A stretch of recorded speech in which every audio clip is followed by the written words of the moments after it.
Esse ano, a Samsung lançou a família Galaxy S23, mas outros smartphones da Samsung ainda são desejo de consumo da maioria das pessoas. Depois de mais de um ano de uso, nesse vídeo eu comento a minha experiência utilizando o Galaxy S21. Sem muita enrolação, bora pro vídeo.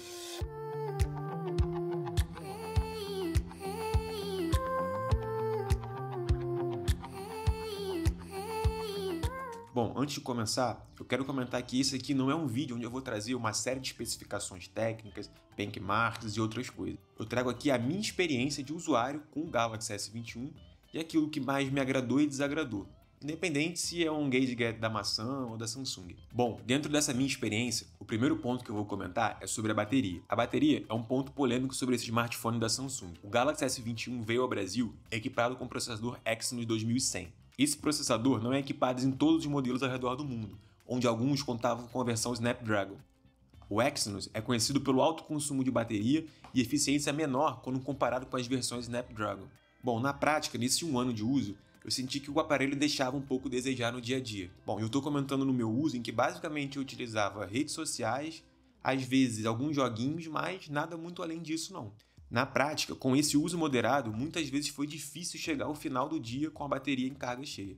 Era sempre necessário andar com o carregador do celular ou aquele power bank para dar uma carga de emergência quando precisava. Bom, um ponto positivo era o carregamento ultra rápido.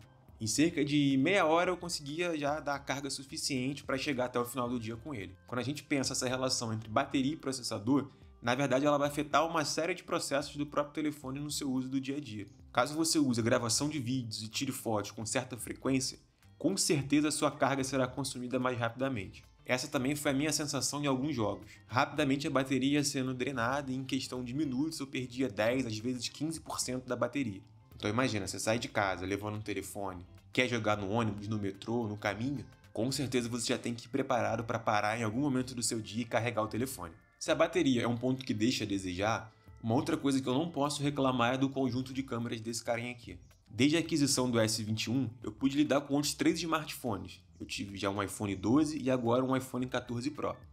Colocando aqui apenas uma perspectiva de usuário, sem muitas bases e especificações, eu diria que o S21 está entre um meio termo entre o iPhone 12 e o iPhone 14.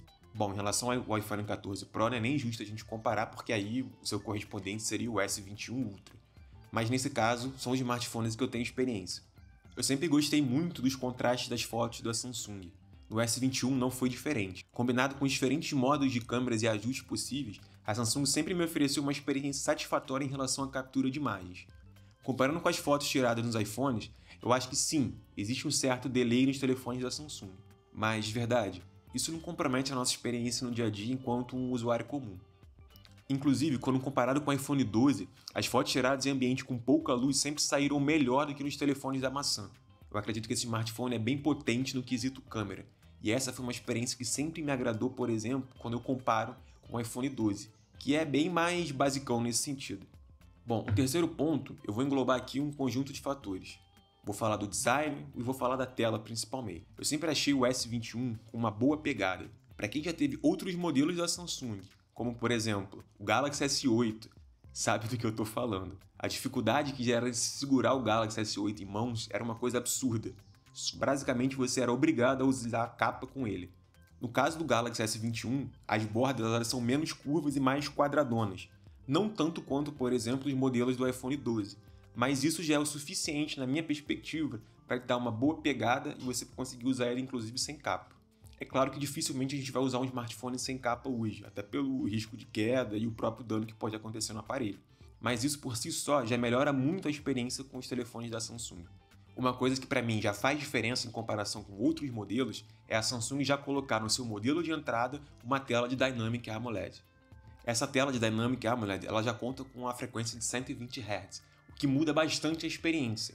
Essa também eu acho uma experiência interessante porque você consegue alterar dentro das configurações de tela se você quer manter uma atualização padrão ou atualização mais rápida de 120 Hz. Bom, um outro ponto aqui que eu sempre vejo as pessoas comentando na internet é sobre a questão da performance do aparelho. Sério, esse não é um aparelho que vai te deixar na mão, seja para trabalhar em modo multitarefa ou desenvolvendo uma tarefa unicamente. Uma coisa que eu acho bem interessante, sempre me agradou nos smartphones da Samsung, é a versão da One UI. Esse aparelho ele foi lançado com a versão da One UI 3.1 e agora ele já incorpora a versão 5 da interface da Samsung. Poder acompanhar essa evolução ao longo do tempo foi bem bacana, principalmente pela introdução de uma série de melhorias na One UI. Eu pude acompanhar, por exemplo, a possibilidade de personalização do sistema a partir do papel de parede, onde você consegue ajustar as cores do seu sistema com as cores principais que o próprio sistema já detecta no seu papel de parede. Uma outra coisa também que sempre me agradou bastante é a possibilidade de personalização que os aplicativos nativos já trazem no próprio sistema. Esse é o caso, por exemplo, da introdução de ferramentas de edição de imagem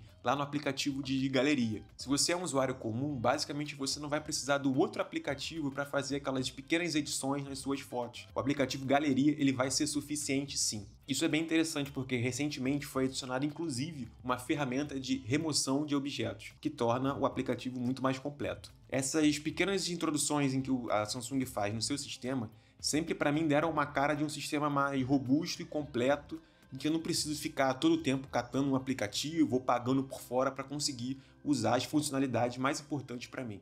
Bom, como eu comentei aqui, esse não é um smartphone perfeito. Como qualquer smartphone, ele tem pontos positivos e pontos negativos. A bateria, sim, deixa a desejar, e essa é uma questão que vai melhorar nas próximas versões, mas também não é lá essas mil maravilhas. Por outro lado, o conjunto de câmeras é suficiente para um usuário comum e até mesmo aqueles que querem fazer uma edição um pouco mais profissional para o seu vídeo no dia a dia.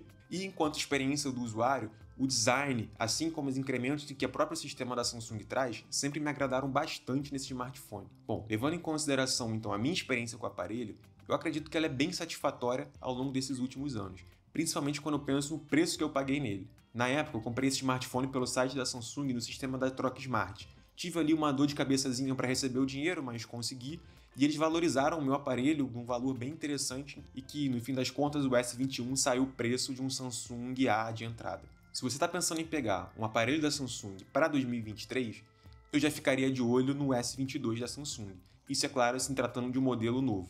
No mercado de usados, talvez seja interessante buscar aparelhos como o S21 que estejam no limite até R$2.000. A partir disso, eu acredito que seja interessante a gente começar a acompanhar as promoções do S22, que a tendência agora, com o lançamento do S23, é ter os preços cada vez mais reduzidos. Esse, inclusive, eu acho que é um ponto positivo para quem busca comprar um aparelho Android topo de linha. A desvalorização ela é muito maior do que comparado com os modelos, por exemplo, da Apple. Já para quem vende, essa não é uma vantagem tão interessante assim. Mas se você compra um aparelho para usar sem ficar pensando em revenda, então isso não vai ser um problema. Bom, eu vou ficando por aqui. Espero que vocês tenham gostado desse vídeo. Se você ficou até aqui, não se esquece, se inscreve no canal, fortalece o trabalho, curte e compartilha o vídeo e a gente se vê na próxima. Abraço!